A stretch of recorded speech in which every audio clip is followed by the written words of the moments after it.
it feels like the world is ending. And therefore it feels very inappropriate to be creating content or talking about anything other than the world's current events.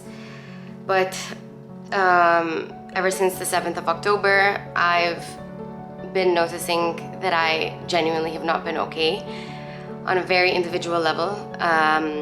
And the thing is, like, even before October 7th, I even made a video talking about how I've been experiencing burnout, and I just haven't been doing well at all. I haven't been sleeping.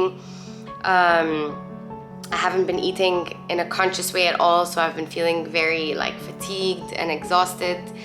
And I had to take a moment to step away and remember that I am an individual person. And I needed to come to terms trying to understand what that means, because I'm not about to look away, and I'm not about to stop caring, and I'm not about to stop sharing content about the current events, and I'm not about to stop having the conversations in person and online about the reality of what it means to be alive in this day and age. I'm not about to do that, but at the same time,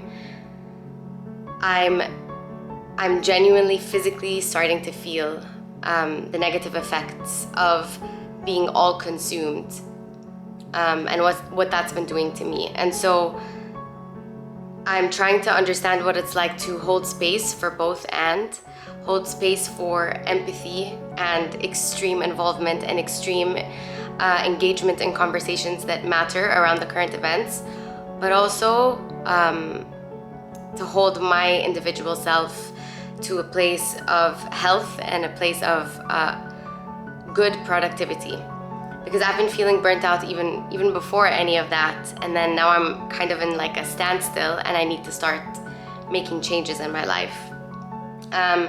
As I'm recording this, it's the 1st of November, so this year I had set out and kind of resolved to join in NaNoWriMo, which is, for those of you who don't know it, it's the National Writing Month, where basically people from all around the world write 50,000 words of their novel, their memoir, whatever.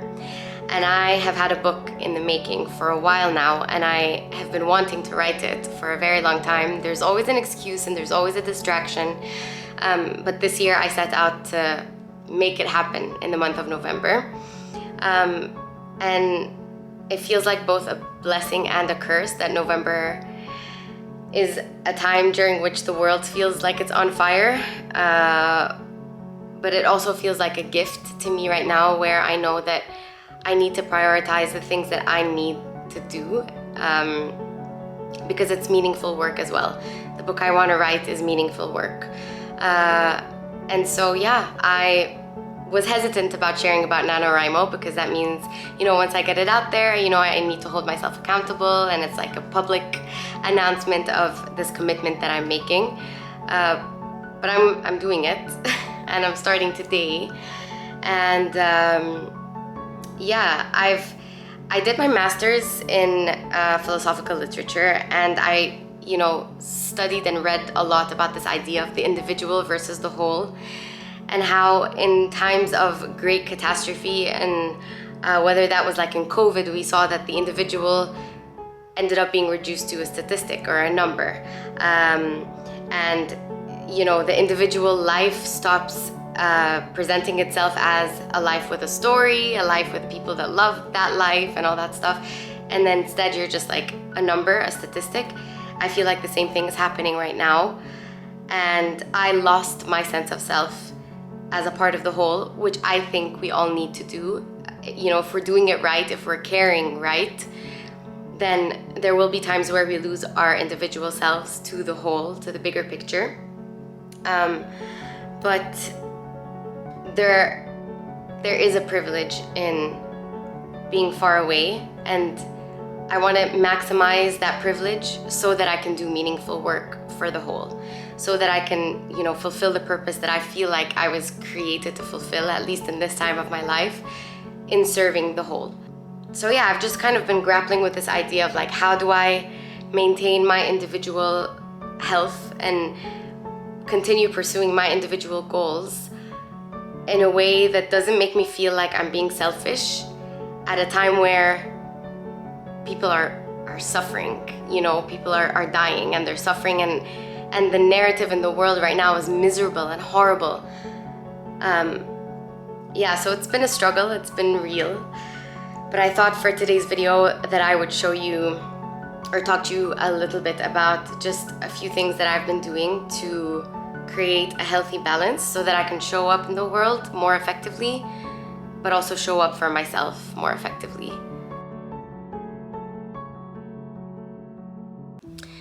So I want to share 4 changes that I've recently made to my life. By recently, I mean like literally over the past week or so, that have been helping me kind of lead a slower, more intentional life where I'm able to get the things done that I want to get done and that I know that I need to get done. Even in the midst of all the chaos and all the like loud noises and voices in my head, as I reflect on the things that are going on in the world. So first of all, and this has been a game changer, is I have officially set like a limit on my phone to the hours I'm allowed to spend on Instagram. So I noticed that I was spending like 6+ hours of screen time on my phone.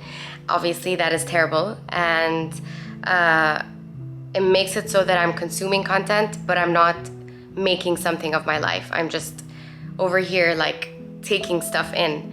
But we were created for more than just exposure. We were created to actually also put something out there into the world. So I set an official limit on my phone for 1 hour of Instagram a day, and that has automatically shifted everything else throughout the day, like how often I reach for my phone,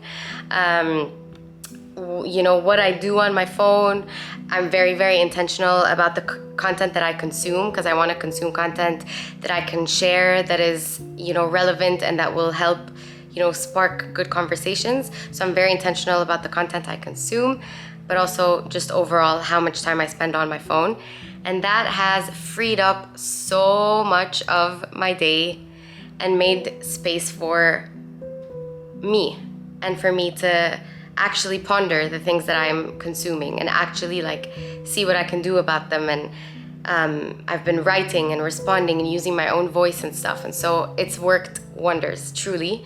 And then also attached to that is the fact that I absolutely have not been checking Instagram before I go to bed, or anywhere near the time I'm gonna go to bed, because the images are horrific and I need to be able to sleep in order to be able to function productively the following day. So that's also been a very strict rule that I have applied. Another thing that I have started implementing into my days is that now that I don't check my phone as often and I'm not as connected on the internet as often or whatever, I now read much more. And so that has been taking me back to the importance of storytelling and the importance of reading and the importance of exposing myself to literature, to fiction and nonfiction, and to like ignite and spark my brain. That's been helping me on a creative level, but it's also been helping me on a human level, because we're all made of stories. We all connect to each other through stories, by storytelling and then consuming stories, you know, in longer form.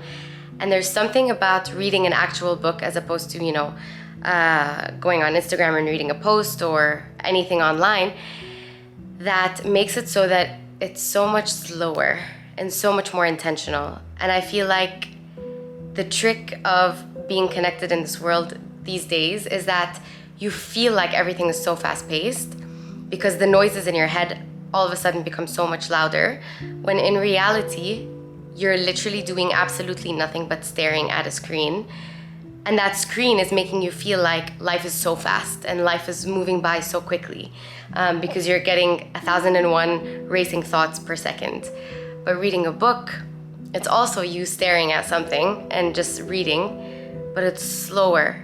It enables, you know, room for your mind to start working and pondering on a much slower level, enabling you to respond properly, and not from a place of anxiety, but from a place of, I don't know, being well informed and being connected to your humanity and all that that means. So I've been reading more for sure. And then, of course, I'm going to talk about this, is I've been journaling more.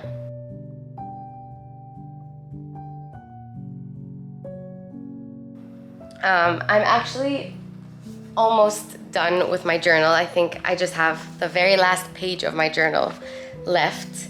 But I've been journaling pages and pages and pages recently. And that's also been helping me remember who I am amidst this grander whole. When I write my reflections on the events that are taking place and how they're affecting me, and what's on my mind towards the people who are directly affected. And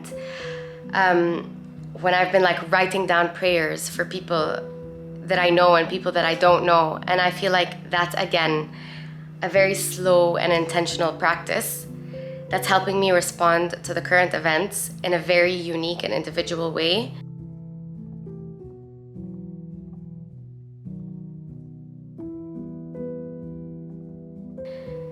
And I believe that at the end of the day, we're all unique individuals with unique individual responses and thoughts and ways of going about life. And if we allow the intensity of the things that are going on and the intensity of the exposure to social media to kind of like erase our individuality, then we're going to be doing the human race a disservice. But it's in remembering our individual placement within the whole that we're then able to respond effectively like only we can. So journaling has been helping me with that so much. And so that's been like the free-form journaling that I've been doing, but I've also been journaling before I start any of my creative work, because like I said, like I've been experiencing a lot of burnout, and it's been so hard for me to stay focused and to pay attention to the work at hand. And so I've been resorting to this, which I mentioned in a vlog before. It's a prompted journaling guidebook. Basically, it's like 5 minutes in the morning, and every day it's like there's a prompt, and then you can answer the prompt specifically, and that helps my brain become so much more focused so that I'm able to pay attention to my creative work and my meaningful work. And last but not least is my daily movement and meditation. I feel like whenever I'm going through burnout or emotional exhaustion, it's hard for me to get in my body and actually move and do stuff that require, activity and movement. But I've been trying to force myself, and every single time that I have, it's proven to be the most rewarding thing ever. So I've been doing yoga on a daily basis, and I've been going on walks on a daily basis. And they're both slow, intentional, mindful practices where I'm able to be in my body, fully present in my body, and also then be able to process the emotion through my body. Because our emotions and our thoughts exist within the body. If we're not taking care of our bodies, our thoughts and emotions will pile up, and then we won't know what to do with them, and then we'll reach burnout, or at least that's the conclusion I've personally arrived at. So I'm trying to take care of my body so that I can make room for my mind and my heart to exist in an effective, proactive way amidst the chaos and the pain and the absolute tragedy that we're witnessing in our world right now.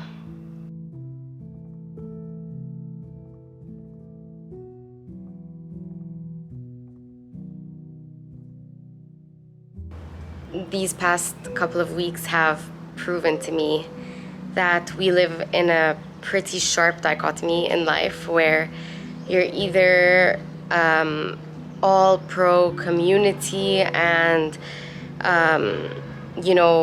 against, so to speak, underlining the importance of the individual for the sake of the whole, or, which is what I see as being more common, you are pro-individual, you're all about you do you, every individual's right to insert the blank, fill in the blanks, that you lose sight of the collective, of the whole.